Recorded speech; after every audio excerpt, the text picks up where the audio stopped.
Nuggers. What are you doing? That's not where you're supposed to go.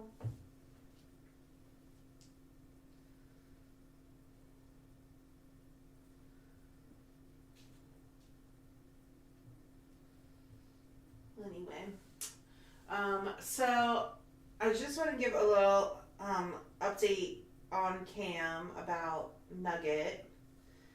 I don't have anything new than what I said earlier, but I don't know. You know, people might have some questions that I didn't answer and that sort of thing. So,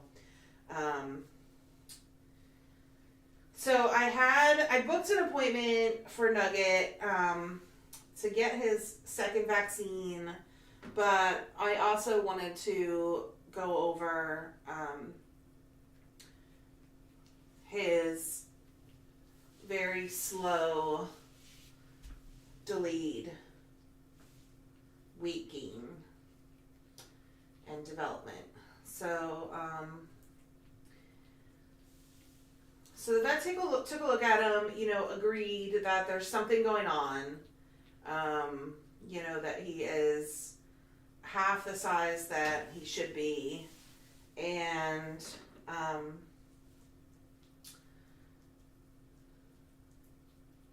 you know, that he just looks abnormal with having these like skinny little limbs and tiny head and then this big belly. So, you know, so it was definitely worth at least starting off with some blood work, which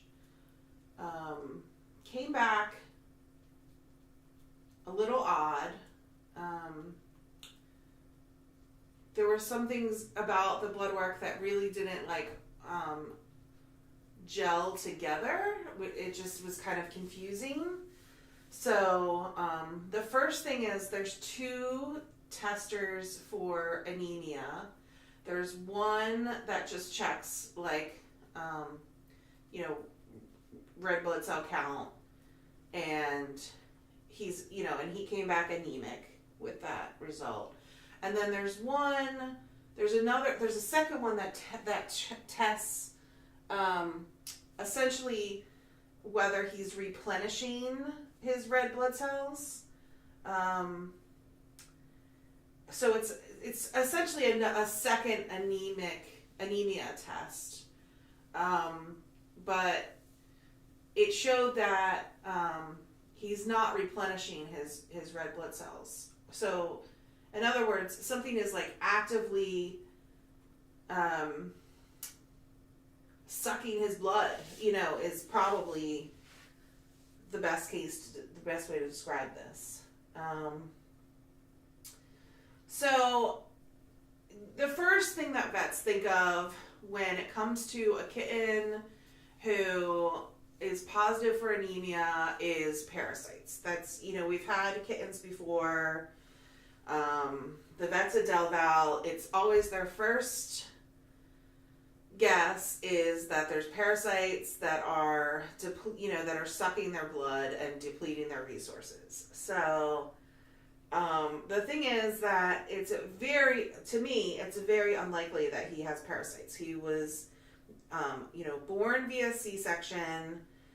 He never nursed from his mom. So the first 4 weeks of his life, he was essentially in a completely sterile environment. So he had no chance, 0% chance of contracting any parasites in the first 4 weeks of his life. And then, the only way that he could have been exposed is from the other kittens that he was merged with. So, there is a chance because, he did come in contact with them and shared a litter box and all of that. But, everybody's been treated all along, including him. So I just think, the chances, they've had fecal tests that came back negative. I mean, there's just no indication that, other than, him being anemic and having this belly, none of the other kittens have shown any signs of having parasites. So I feel like it's extremely unlikely, but you know, we can't rule it out entirely. So he was given so we've treated with 2 different kinds of dewormer. He was given a third type of dewormer today, just as like it could be worms.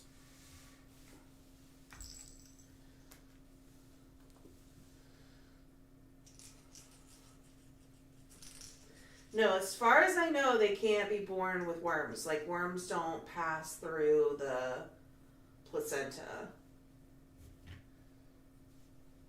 That's my understanding.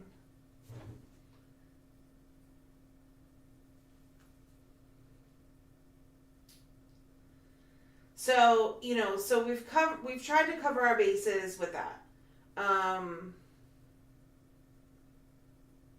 Another thing is, you know, to have his fecal tested again. That's fine. That's easy enough to do. So we'll do that.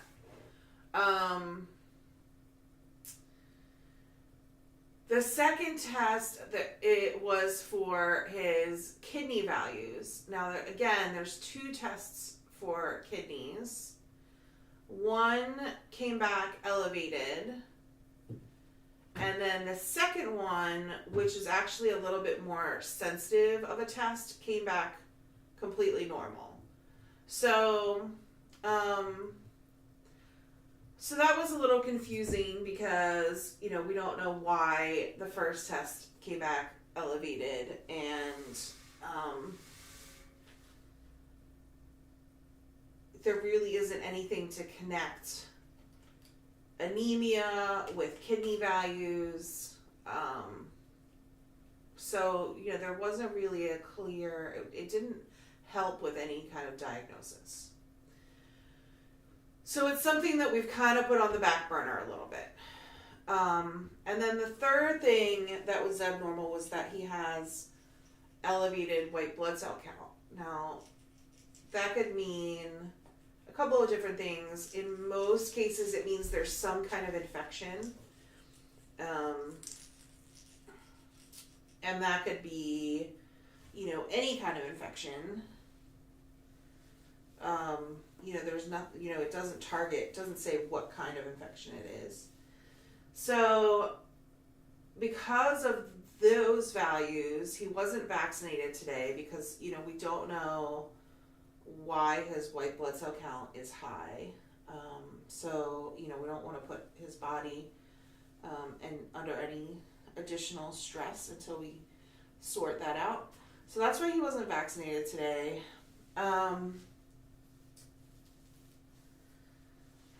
So there's 2 kind of guesses. You know, there could just be like a general infection, like some kind of general illness that he has. So he's been put on Clavamox.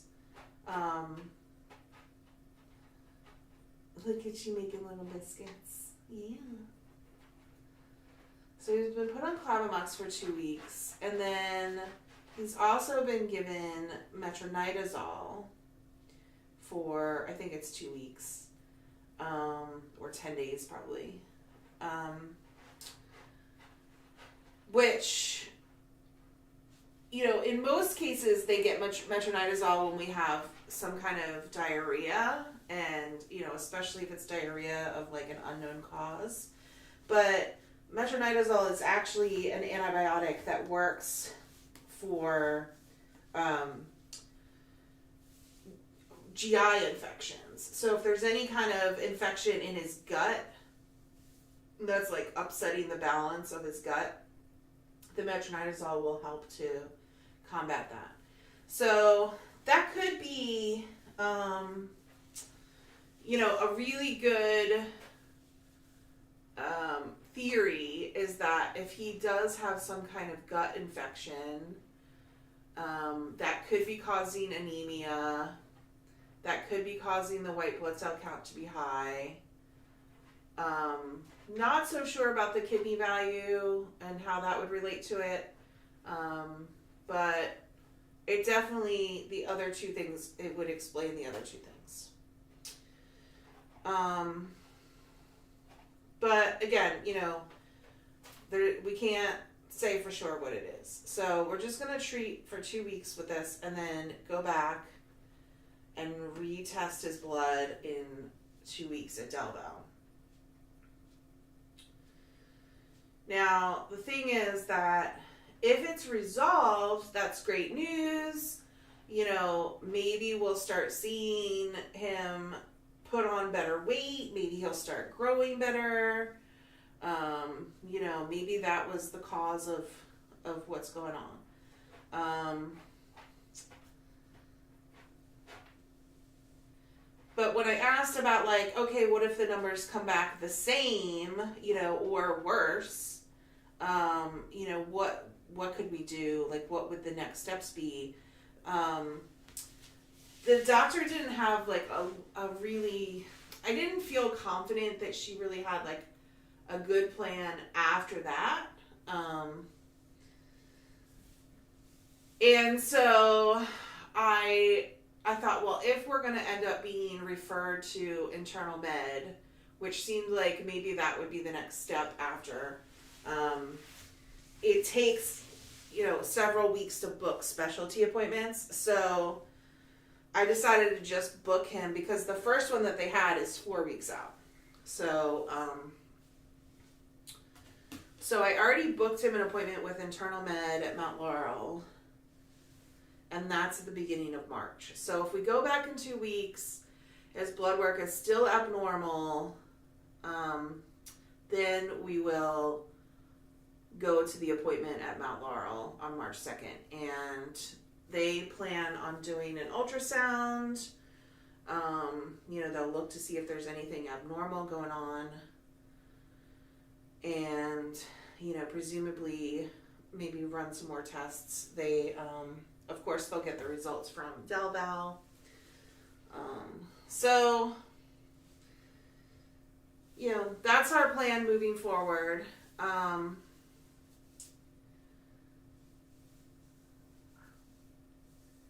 In the meantime, he eats plenty of food. He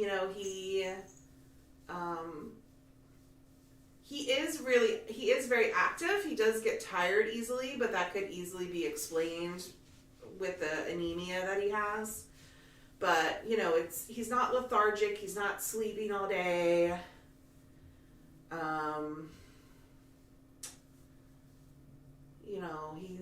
He's otherwise, seems healthy and,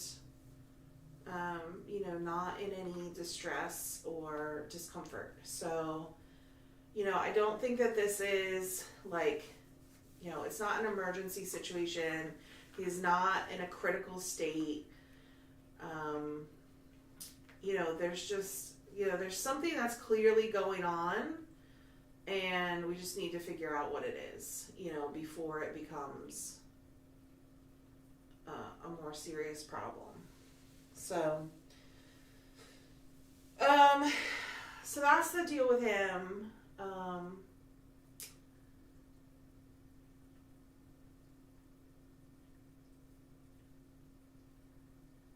I asked about hypothyroidism, and I've asked about it with other kittens in the past, and the vets, they're always say the same thing. It's super rare.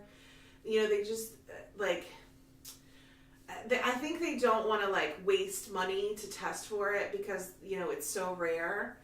But I was I'm telling you with this kitten, if there's going to be any kitten who has it, it's this kitten. He just has the strangest things that happen with him. So, so we didn't test for it today because the vet said that with him having an infection, it actually can lower their thyroid values.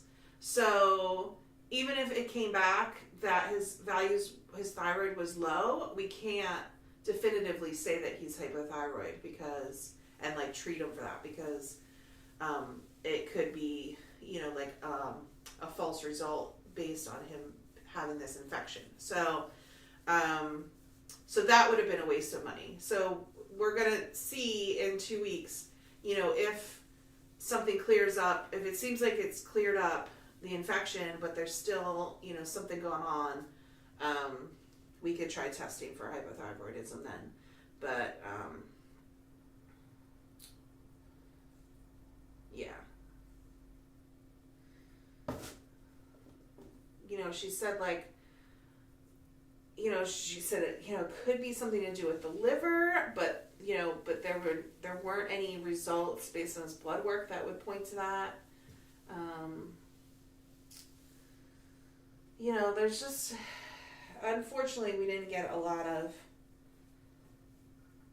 answers. We couldn't even rule a lot of stuff out based on his blood work, but,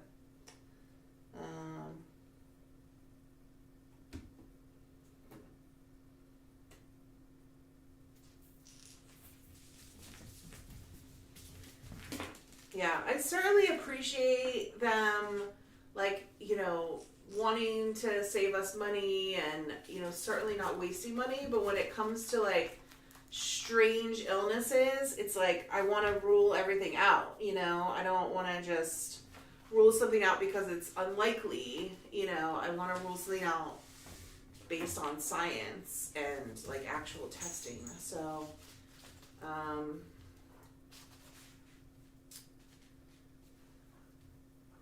I think, so, I mean, the other possibility would be, like, you know, when you look at his belly, it's big and stuff, so, of course, like, FIP comes to mind. But I guess they must have done a quick ultrasound on him, because she said that there was a little bit of fluid in his belly, but it was, like, you know, a normal amount that a kitten would have, not, like, FIP level fluid. So, you know, the majority of his belly, being as pudgy as it is, really is food. You know, there's something going on where he's not digesting this food properly and converting it to fat. You know, it's just kind of like, it's just, he eats it all, he eats a ton, but it's not being digested properly.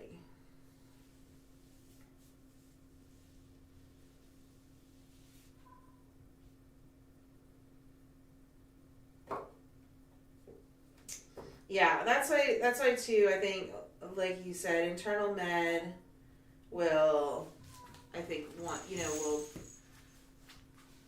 we'll have access to, and we'll probably want to run, like, a lot more variety of tests. Hopefully he'll be bigger then. Maybe we can get more blood from him. You know, that's always a problem too, is, you know, being able to get enough blood for these tests when they're small.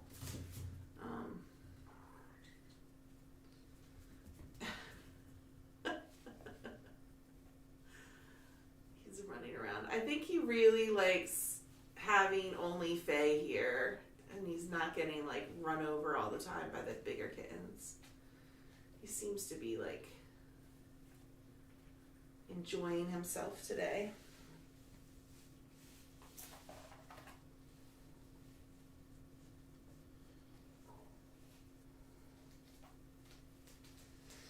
I think the infection could cause the anemia if it's a GI infection. That's my understanding. You know, there's different kinds of infections, so it's really hard to say whether that's what's causing the anemia or not, or it's something else.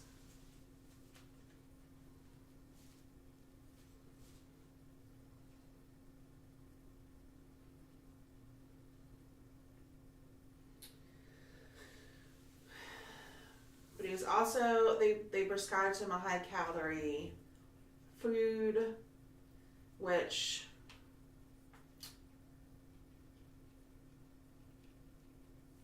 I don't know if that'll do anything anyway. He eats so much, like, eating and his appetite is not a problem.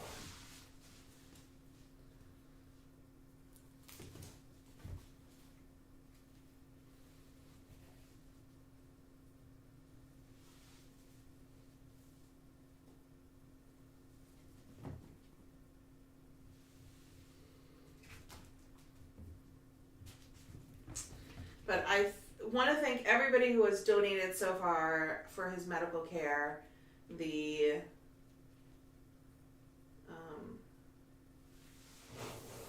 blood tests, as I'm sure most of you know, are not cheap.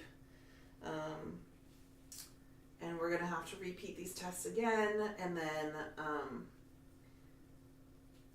the ultrasound is expensive at Mount Laurel because they have the technician, radiologist, I guess, is who, actually reads it. It's not just like a tech who's reading it.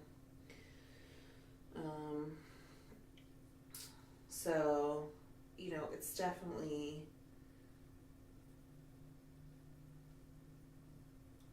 getting pricey. So I really appreciate the donations that have come in for him.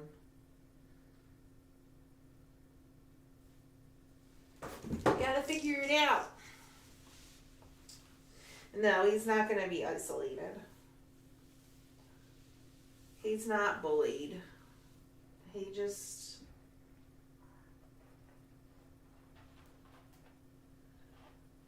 just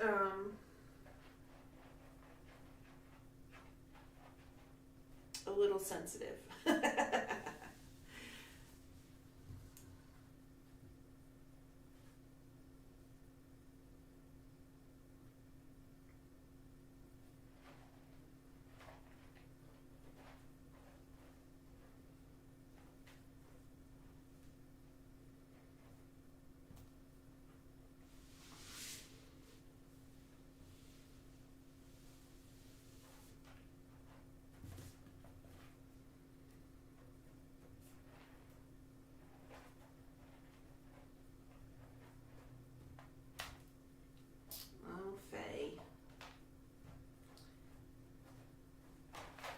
Faye is playing in the litter box. After she peed, now she's playing.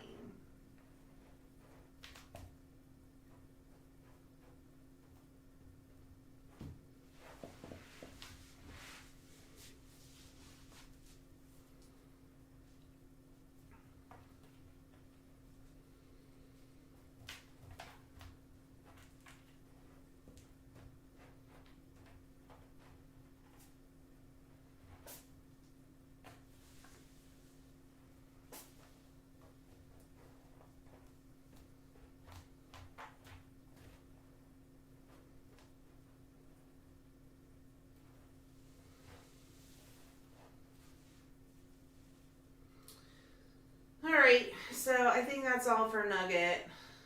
Sounds like you guys are out of questions for now, so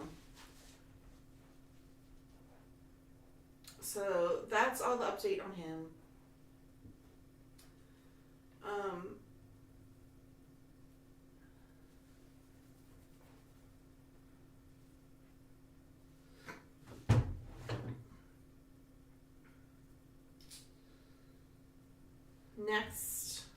Next week, Faye gets spayed on Friday.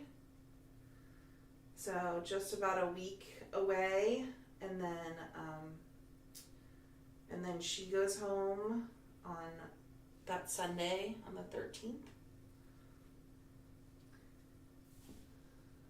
We have Instagram accounts for River and Dale have one that's very active. You guys should definitely be following that. If you haven't signed up for Instagram, their account is a reason to sign up. It is really awesome to see River and Dale with their new brother. They're having a blast in their home.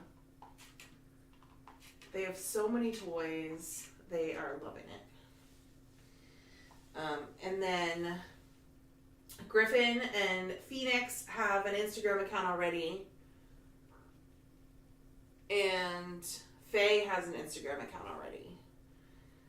So give them all a follow. Nugget doesn't have one yet, but he doesn't have an adoption day yet either, so he'll be around for a while. Yeah, so people have asked me that a few times. What is going to happen with Nugget once Faye leaves on the 13th? So, you know, we have a little while to you know, figure out his medical needs. So, you know, he's not going to be leaving anytime soon.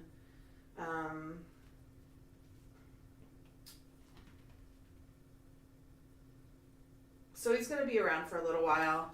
I think because he has medical needs, I'm not sure whether I want to send him to foster or not yet. Because, you know, we are going to have, you know, he might be on medicine. We need to take him to appointments, things like that. So, I'll probably keep him here rather than sending him to foster.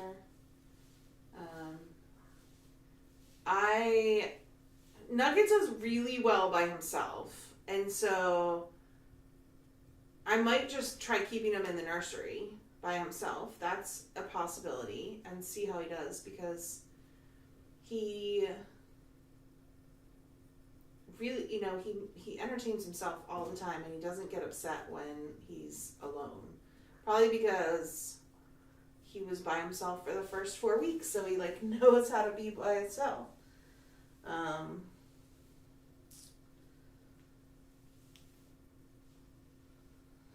So we'll see, you know, if that happens or not. I don't know yet for sure.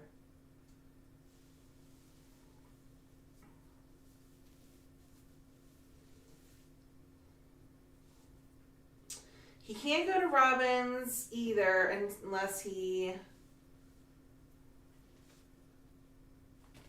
is potty trained, because she has carpeting at her house, so he can't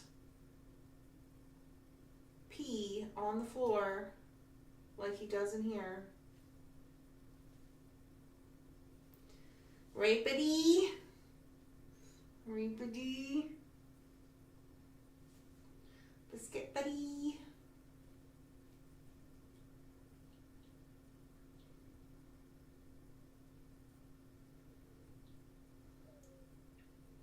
Yeah, honestly, I think that he would be just fine by himself in the nursery, but we'll see. We'll see what happens.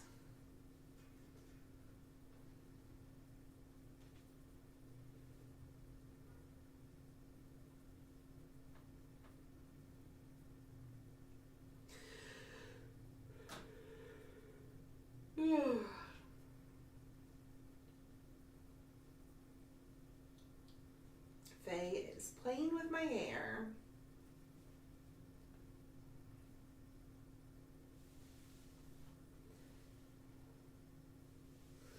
He did use the box when Kathy was here. Was it Kathy? No, yeah. Yeah, when Kathy was here, he used the box. He went in. But then he did not use the box. And then when Lori was here, he squatted on the pee pad and she lifted him up and put him in the box.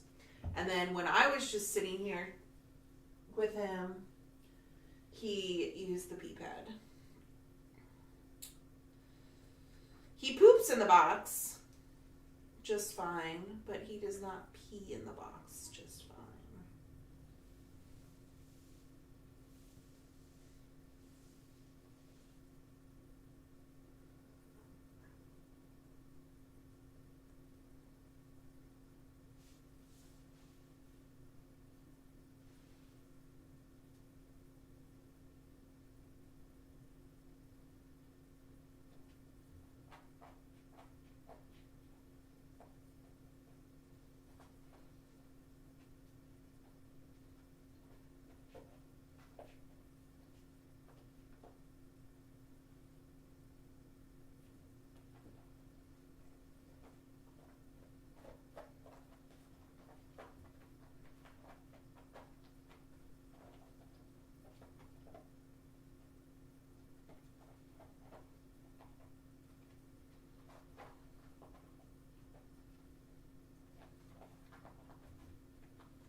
Griffin making his biscuits.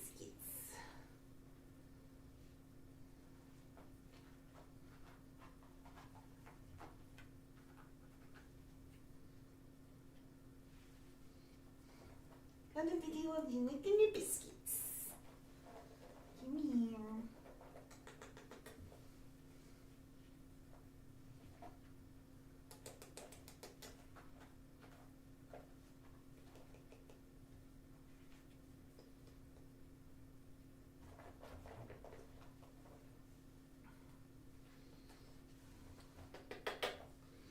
Oh, you're so cute. Oh my God. You're so cute.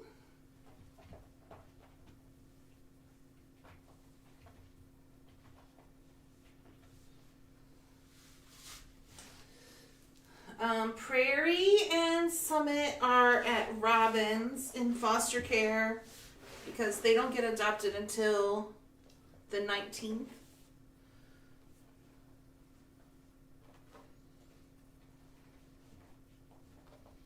Of February. And Griffin and Phoenix will be back tomorrow, and then they go home Saturday.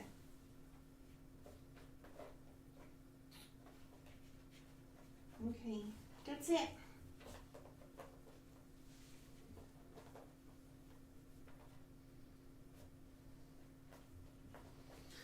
Okay, everyone. That's the end of my video.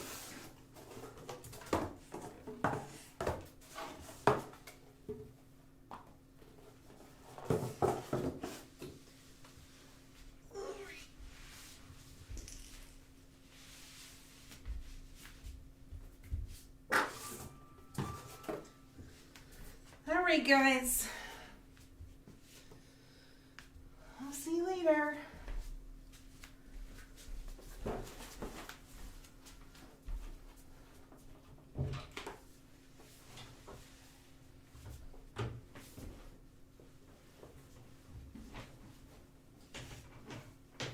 Please stay here.